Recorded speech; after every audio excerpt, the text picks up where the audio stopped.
Hi, my name's Tyler, I'm a junior doctor here in Sydney, Australia. Welcome back to the channel.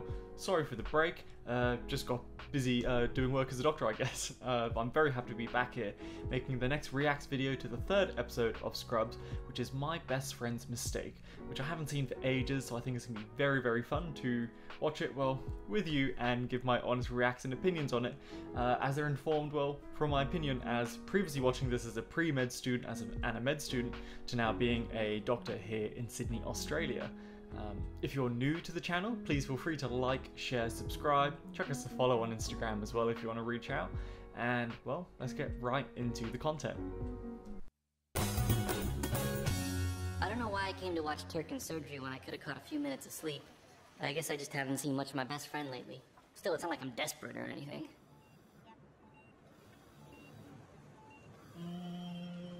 So, it's so true, you really don't see your friends very much. Well, one, because the schedule's like kind of all over the place.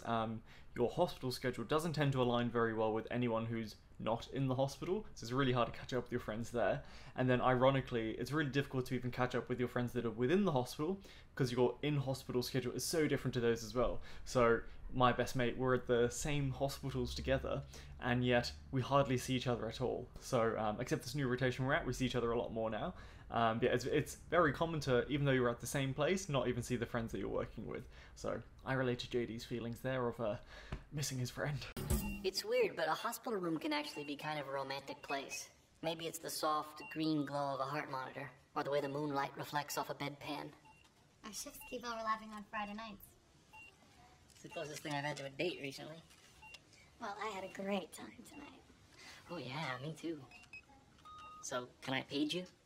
Better, and don't do the whole 2-day waiting thing. Oh, baby, I don't play by the rules. So, good night. Wait a second, is she joking? Because if she's joking and I kiss her...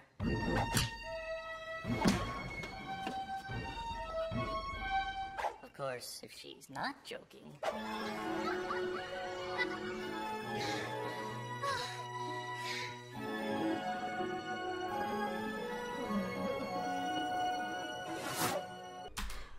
I think I read it on Reddit.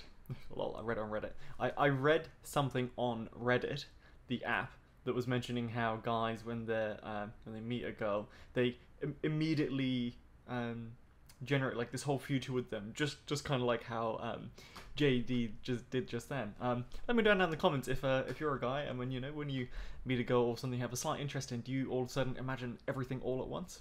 Let me know. Come on, I don't do this for all the doctors. Yes!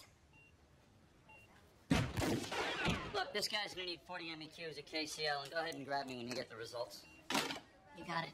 Oh, and his TV is broken, so when you two do start tagging each other, least you can do is wake him up and let him watch. Okay, so it is very common to be then told, let's add some potassium, blah, blah, blah, do all those things. Particularly when you're lower in the staff, I think it just makes sense. Our time can be best spent doing those jobs, so then those more senior doctors can get to the things that we can't kind of attend. It's kind of like the split of duties. But being that unprofessional in front of patients, never do that. I've never seen it before either.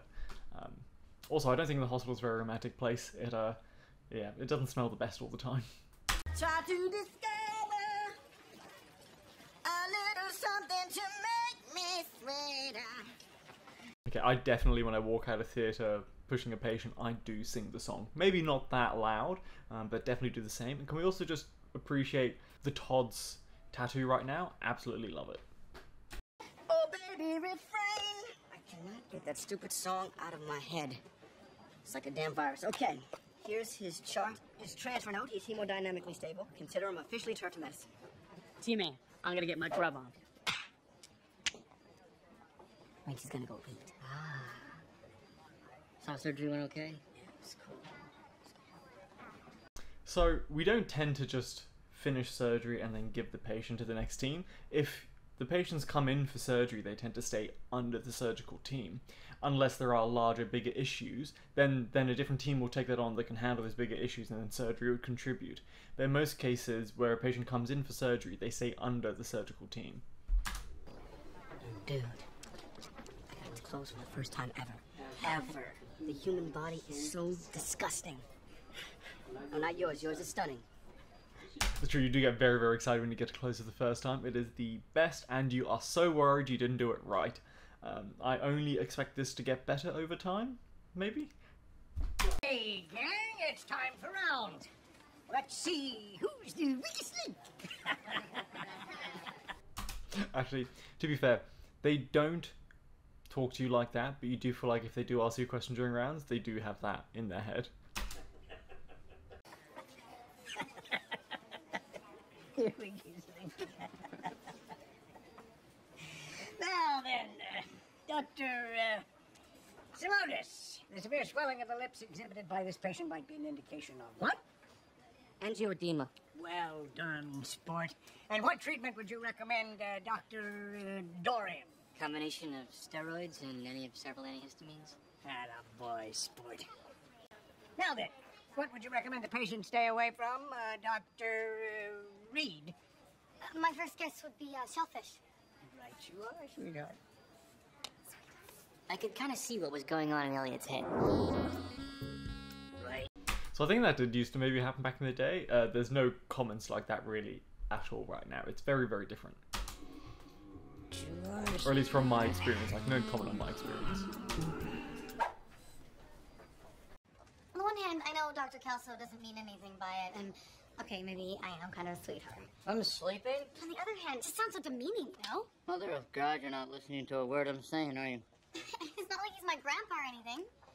Anyway, JD always tells me how much you've helped him out. He obviously hasn't told you about my ear-flicking policy, has he? Look, this whole groovy guidance counselor thing you people seem to have working is a total fantasy.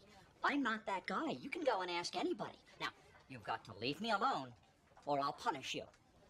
Now it's true actually, when you do have little conflicts in work, you are advised to talk to one of your colleagues or one of your superiors that you're close with to ask for support or release their opinion on this. So Elliot is doing the right thing, it's just Dr. Cox is not quite that person who wants to give advice. I guess sweetheart is kind of innocuous. Okay. Here's what you're gonna do. Go right down there and confront Kelso. Really? Oh, absolutely. Never mind that he is the chief of medicine for the entire hospital. He'll have a whole new level of respect for you. Honestly? Yes, you can't have sexist terms like that floating around here. You go get him. And that is why, because he's not giving the right advice, and I think the sarcasm was not quite interpreted. Hey, this guy looks stable, but I still want to get an EKG. Let's do cardiac enzyme. ECG in most other parts of the world, EKG in America and I think Germany, because the ECG was a German invention and they spell cardio with a K, so it's electrocardiogram, but the cardio being a K rather than a C, which is what it is here in Australia and the UK. A lot of my work has become second nature to me. The only problem is that it gives me too much time to think. Look, man, I'm surgery and you're medicine. This isn't college anymore. Things have to change. Well, I know relationships change. I guess I just thought yours and mine never would. What's going on with you, man? Well, we always just look out for each other. I guess I just don't feel like you have my back anymore. You really feel that way? Yeah, I do. You do? Great. I'll get him from my locker. You can just write me a check. Yeah, look, I don't think I've had that experience yet. Maybe I'm too junior still. Maybe this will be happening. Legally, there's a huge difference. When you stitch a patient, wind up sewing a sheet to him, that's an accident. When he tries getting up, the whole gurney collapses, breaking his front teeth. That's a lawsuit. Say it with me. Accident lawsuit. Surgical error. Unfortunately, they do happen. They're a lot less common now, though. In fact, that's kind of the opposite of what we're going for. I don't get it. He was fine last night. Now he's diaphoretic, he's in and out of consciousness. He might even be septic. Well, we won't know anything until the lab gets his blood work back. If he's septic, there's a chance they'll have to reopen this guy. Of course, there's also a chance he could die. I've seen this before. Gauze, sponges, some young surgeon left something in this man. No, I know the guy that closed. He'd never be that careless. Okay, excuse me, sorry. Has anyone seen my keys? No? Okay, how about my wallet? Anyone? Listen, I am always losing my keys and my wallet, so I relate to Turk there.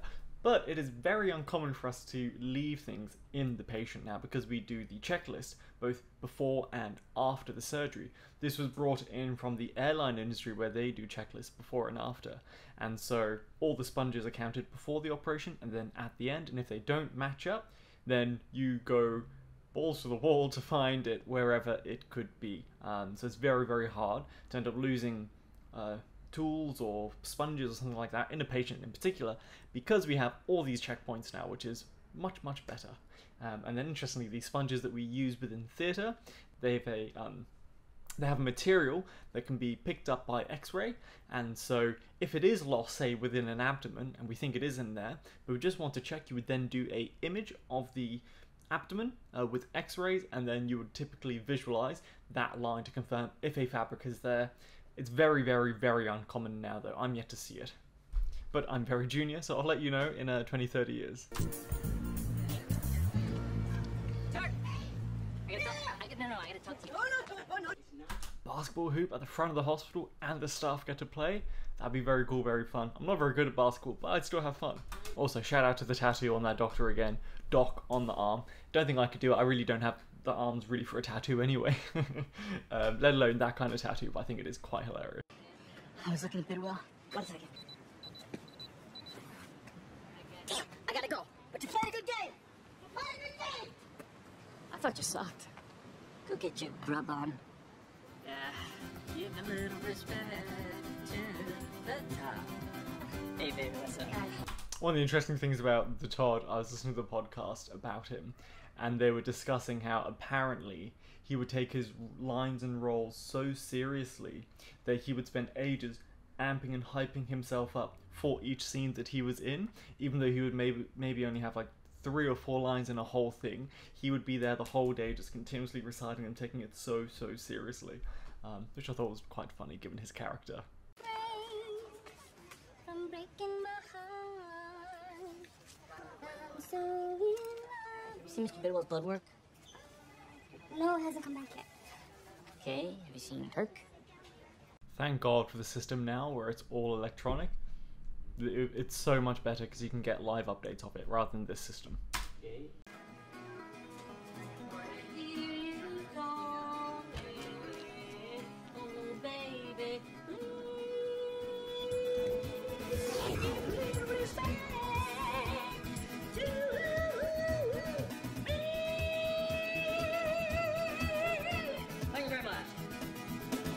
He has an incredible voice. His cover of Over the Rainbow is one of the most majestic pieces to hear. It's incredible. Rest in peace to a beautiful soul. What? Hi, how are you? I have a quick legal question. I'm just curious. What if, hypothetically... Oh, God, you killed somebody. No, someone else did. No one killed anyone. Man, mutilated, disfigured. It would be so stressful having someone like that in the hospital. Oh, and the blood work came Blood back. works back. Infected markers could be white cell, neutrophils, CRP. They're the big ones. How could they be negative? The guy looks like death. Hi. What happened?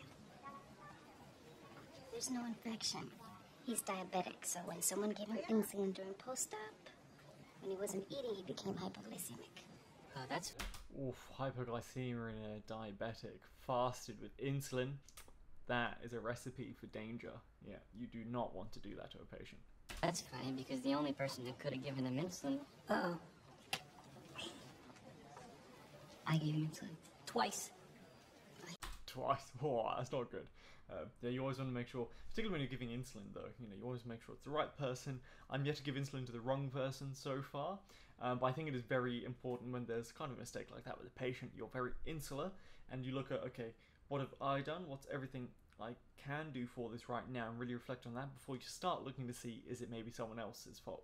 And not only that, make sure you just correct and resolve what's happening right now before trying to find somewhere to blame. It's like a net negative game, really. If you're just trying to point blame, particularly when it comes to a patient, just take care of the patient, make sure they're okay and better, and then start trying to find the cause. You would have done a blood glucose though and seen that they were really low. Anyway, at least that's my opinion. He's fine, Bambi. I gave him an amp of D50 and he's eating now. But you should probably give him a glass of orange juice in about an hour. Thank you so much. You totally saved my ass. Glass of OJ is always the advice that I give to patients if we're worried about giving some insulin, then maybe go a little bit low because we check so frequently in hospital, and it just works so well. No, isn't he? Stout orange juice. It's not on the electronic system, but I love it. Look, Turk. Come on, man. You know I always got your back. I know. Just tell him how you feel without sounding like a girl for once. I miss you so much it hurts sometimes. I could not imagine saying that out in a hallway. I challenge anyone to survive being an intern without having a close group of friends to lean on. I can't believe you lost a bottle opener. Yeah, I know.